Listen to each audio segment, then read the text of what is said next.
Hello दोस्तों, कैसे हो आप सब। मैं एडवोकेट नवीन अंतिल। तो थंबनेल तो आपने देख लिया होगा। तो आज का जो हमारा टॉपिक है भाई वो है कि किसी भी के क्रिमिनल केस में हम कॉम्प्रोमाइज़ कैसे कर सकते हैं। कॉम्प्रोमाइज़ करने में आप सिविल केस में भी कर सकते हो, फैमिली मैटर में भी कर सकते हो, लेकिन क्रिमिनल केस का क्या प्रोसीजर होता है वो मैं आपको बताऊँगा आज। ठीक है, तो चलिए शुरू करते हैं। तो सबसे पहले भाई मान लीजिए कि कभी भी हमारे खिलाफ एफआईआर दर्ज होगी। एफआईआर होने के बाद भाई हमारे ऊपर कुछ इस टाइप के सेक्शन लगे हैं जिसमें हमें साथ ही साथ रेगुलर बेल नहीं मिल सकती थी, मतलब जेल में जाना ही पड़ेगा क्योंकि हमने काम ही ऐसा किया है। तो मान लीजिए कि हम जेल में चले गए। ई अगर हमने कॉम्प्रोमाइज़ करना है तो उसमें कैसे क्या करेंगे। तो देखो भाई, जो कंप्लेनेंट होता है जिसने हमारे खिलाफ एफआईआर करवाई थी, ठीक है, उसने तो एफआईआर करवा दी। अभी 90 दिन के अंदर अंदर क्या होता है ना कि जो आयु होता है उसमें चालान पेश करना पड़ता है। ठीक है, चालान पेश उसने 90 दिन के अंदर कर दिया। चालान पेश करने के बाद चार्ज लग गया और चार्ज लगने के बाद गवाही। ठीक है, अब गवाही जब होगी जब कंप्लेनेंट के पास समन्स आएगा। ठीक है, गवाही की स्टेज पे जब भी आपका केस होगा ना तो कंप्लेनेंट के पास समन जाएगा। अगर नहीं गया है तो जो आपका एक्यूज्ड का मतलब जिसके खिलाफ पर्चा दर्ज है उसका जो वकील होगा वो कोर्ट में जाकर समन कंप्लेनेंट के उसमें करवा सकता है। और वो समन का भी मतलब क्या होता है ना कि भाई वो बंदा आएगा, गवाही देगा, मतलब जो है ना कोर्ट की जो कार्रवाई है वो ज्यादा लंबी ना चले, बस इसलिए। ठीक है, वैसे कंप्लेनेंट जिसने एफआईआर करवा रखी है वो खुद भी ध्यान रखेगा, लेकिन तकरीबन क्या होते हैं ना, एफआईआर करवा दी लेकिन ध्यान नहीं देते। तो जैसे ही गवाही की डेट आएगी कंप्लेनेंट के पास सम्मन चला गया, और जब कंप्लेनेंट आएगा, ठीक है, जो भी डेट आपको मिलेगी गवाही की उस डेट से पहले जो कॉम्प्रोमाइज कैसे होगा वो बता रहा हूँ भाई। तो जिसके खिलाफ एफआईआर दर्ज है वो उसके घर पर जा सका है, कंप्लेनेंट के घर पर जा सका है। देखो, एक तो कंप्लेनेंट हो गया, मौके के भी गवाह हैं जिसमें 161 के बयान होया करे जिसके।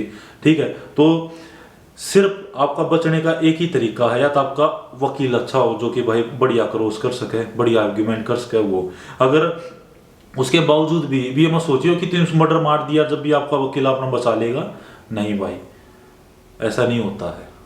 क्रिमिनल केस में क्रिमिनल को भी पता होता है, जिसने एक दो क्राइम कर रखा है, कि भाई किस केस में बच सकता है, किस में नहीं बच सकता, कितने दिन में उसकी जमानत होगी, कितने दिन में नहीं होगी।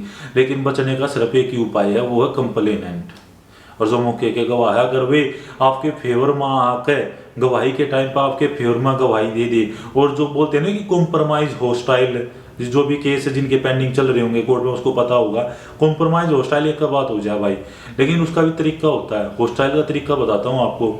ये देखो, वारदात तो हुई है कंप्लेनेंट के साथ, अगर वो नुका देगा मेरे साथ तो वारदात ही नहीं हुई, हमने तो झूठा फंसवाया था, उसके खिलाफ पर्चा दर्ज हो जाएगा, नहीं। एक तरीका होता है भाई कॉम्प्रोमाइज का भी। वो क्या करेगा, गवाही के टाइम पर जाके एक बात बोलेगा कि देखो मेरे साथ जो वारदात तो हुई थी, मतलब मेरे साथ दुर्घटना हुई थी, लेकिन ये वो बंदा नहीं है जिसने मेरे साथ वारदात करी थी, मतलब उसको पहचानने से मना कर देगा। ठीक है ना, तो वो एक छोटा सा जो एक पॉइंट है ना, या एक लाइन है ना, वो उसके अगर उसकी जमानत उसको नहीं मिल रही है तो उसको जमानत भी मिल जाती है।